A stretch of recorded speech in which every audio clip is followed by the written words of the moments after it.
शिंदे, फडणवीस आणि अजित पवारांना शरद पवारांकडून गोविंद बागेमध्ये जेवणाचं निमंत्रण. अजित पवार जाणार का याकडे लक्ष. 2 मार्चला बारामतीमध्ये नमो रोजगार मेळावा. मवियाचा लोकसभेचा फॉर्म्युला ठरला. ठाकरे गट 20 जागांवर, मित्रपक्षांना 3 जागा देणार असल्याची सूत्रांची माहिती.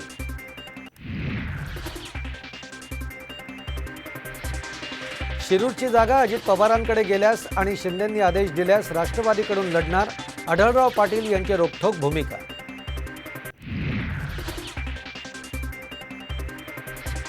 रत्नागिरी सिंधुदुर्ग लोकसभेवरून महायुतीमध्ये खडाजंगी. जागा भाजपचीच राहणार. उदय सामंतांच्या दाव्यानंतर नारायण राणेंचं ट्विट. स्थानिक पदाधिकाऱ्यांशी चर्चा करून बीड लोकसभेचा उमेदवार ठरणार. सुधीर मुनगंटीवारांची माहिती. तर ज्याला उमेदवारी मिळेल त्याला निवडून आणण्याचं काम आमचं. पंकजा मुंडेंची प्रतिक्रिया.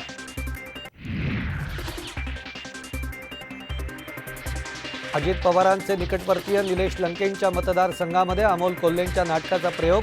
शिवपुत्र संभाजी महानाट्याच्या प्रयोगाची चर्चा सुरू.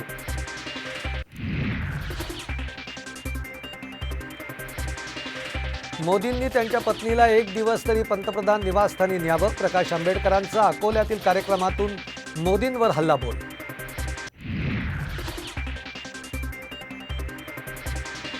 पुढील आठवड्यामध्ये मुंबई कोस्टल रोडचा पहिला टप्पा सुरू होणार. उदय सामंत यांचं विधान परिषदेमध्ये माहिती. घाईघाईमध्ये उद्घाटन करू नका, आदित्य ठाकरेंची टीका.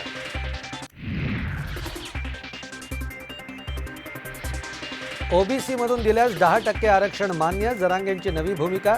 सगळे सोयऱ्यावरून हटणार नसल्याचा पुनरुच्चार.